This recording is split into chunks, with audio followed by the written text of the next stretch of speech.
Welcome to Classroom 2 Courtroom. Here's your host, Scott Benton. Hey everyone, Scott Benton here. I am the host of the Classroom 2 Courtroom Podcast. How are you? We're here to help you easily transition from law school into your professional career as an attorney, and we're here to remind you that the practice of law is fun.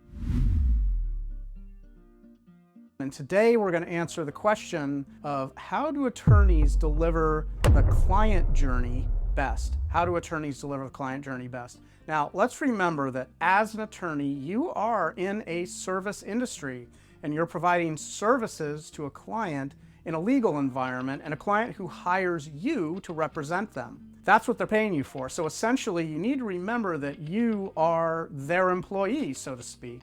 And as such, you want to pay particular attention to that employer-employee relationship. And it's what we call the client journey that you're going to want to focus on.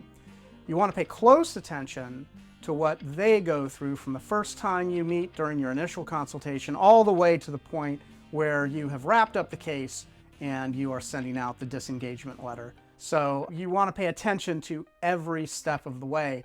Now, at the firm I work for, one of the ideas we talk about a lot when it comes to discussing the client journey is you'll often hear us talk about the Disneyland experience. The Disneyland experience. This is a term that it's going to come up from time to time in really many businesses worldwide, because if you've ever been to any of the Disney theme parks, really, but we'll stick to Disneyland here since we're talking about the Disneyland experience, you're going to be very familiar with the high level of quality that as a guest you're always going to experience in Disneyland.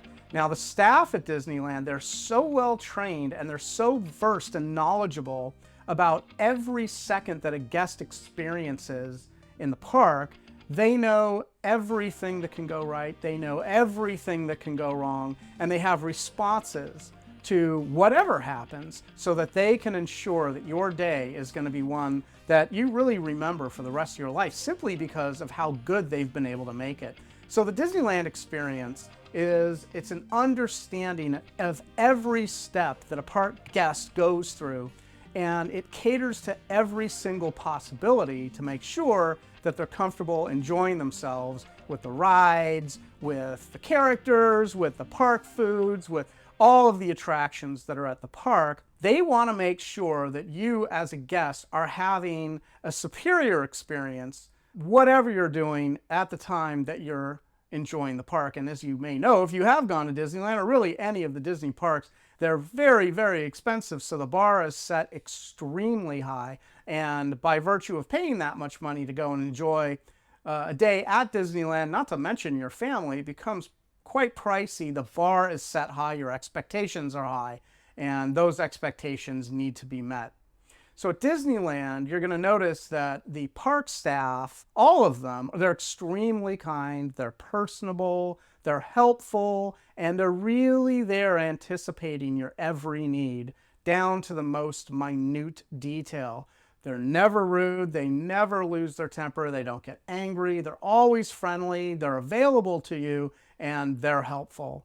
And these are really qualities that many businesses, they strive to learn from. They strive to emulate that Disneyland experience. And when they put their own plan together for customer service, they see how demanding this really is to understand the full experience of the customer and the experience that they're having, and really putting themselves in the shoes of the customer to fully understand what that experience is when they are working with your company and interacting with you. So when you're first meeting with a prospect, and this is someone who hasn't really retained the firm yet, they haven't retained your services as an attorney, they may not know how the legal system works. They may never have been to a law firm before, and they are probably, regardless of whether they've been to a law firm or not, they're probably nervous about what it's going to cost to engage your services. So you really want to understand where they are inside their skin and in their shoes, and put yourself there to really extrapolate out what that experience is.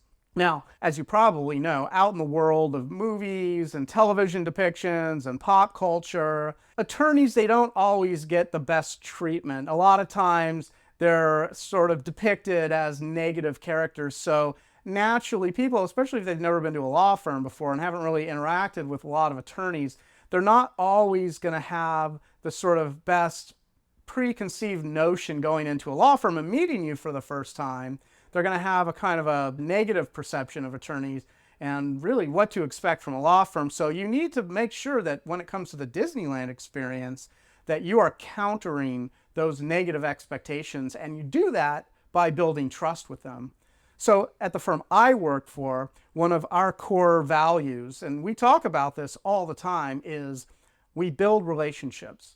And we sincerely believe that if you build relationships, then all else will follow. That's literally one of our core beliefs. In fact, we have our core beliefs listed and posted in our kitchen, and build relationships is right up there on the wall. So we're always looking at that core belief and all of our core beliefs. And this one is build relationships and all else will follow. So building relationships is really going to be one of your most powerful tools that you're going to want to focus on when it really comes to providing that same Disneyland experience for the clients that you're going to be working with. Especially, those first impressions are important. When it comes to first impressions, you want to make sure that you're doing that right and that you're fully conscious of building that relationship with them right off the bat. While the subject of that client experience and that client journey, this can go very, very deep. And businesses all around the world really study the Disney customer service model all the time. And so you're going to want to make sure that in your role as an attorney, that when you're meeting with clients, that you really are providing excellent customer service. In addition to excellent legal services, there's another level of this, which is customer service. And you're really providing those interchangeably or really at the same time. So you want to make sure those are layered on top of each other. Excellent legal services and excellent customer service, and that you're providing that to all your clients and really even to your colleagues at work and to the vendors that you're working with. But when it comes to clients, you want to make sure that you're taking each step in the process that you're working on with them, meaning you don't want to skip steps. And a lot of times there's a tendency, or you see a way to kind of speed up the process, and it becomes important that you don't skip steps, because skipping steps is what ultimately will lead to an erosion in that client journey. Remember, you want to preserve that client journey as pristinely as possible so that your client is really having that Disneyland experience when they first come in and meet with you in an initial consultation, for instance, or if you've been working with them for several months. You want to make sure their client journey is intact and that they are having a very good experience with you.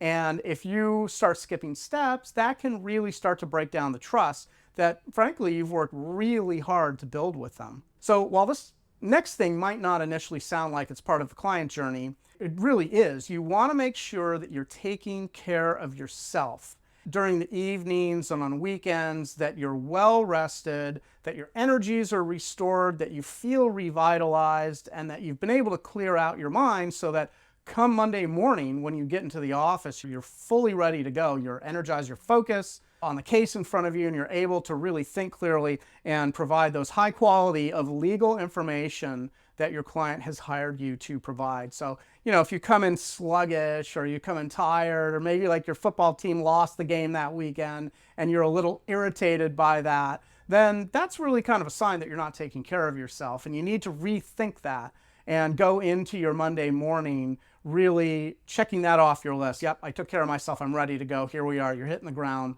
every Monday morning. Because if you come in negative, it's something your client's going to pick up on. They're going to feel that. You don't want to project that to them, because they'll start to lose confidence in you. They'll sense something's wrong, and it really erodes the power of that client journey. You don't want to compromise the high quality that you have built up for the client journey, and you want to really, really work hard to maintain that. So again, now looking deeply into the entirety of the client journey, it can be a lengthy study. I mean, it can go on for days, weeks, or months. It's a subject that you can really immerse yourself into and have it occupy your attention completely. And frankly, you really should look at that customer service you're providing on that level. You should learn it as much as you possibly can. It's not something that we're really going to be able to cover in just one podcast episode here, but it is an important subject, and it's one we're going to look at over and over and over again. So you might want to keep an eye out for additional episodes where we discuss the power of the client journey. This subject is not exhausted. We're definitely going to be talking about this very frequently on this podcast. So hopefully this has been helpful. I hope this is helpful information and just opening up the subject of the client journey. My name is Scott Benton. I'm the host of the Classroom to Courtroom podcast. And if this is valuable material to you and you'd like to get alerted whenever we have a new episode of the Classroom to Courtroom podcast coming out, you can go to our website. Our website is classroom2courtroom.com. You can leave us your contact information there, and whenever we publish a new episode of this Classroom to Courtroom podcast, then you will get that alert.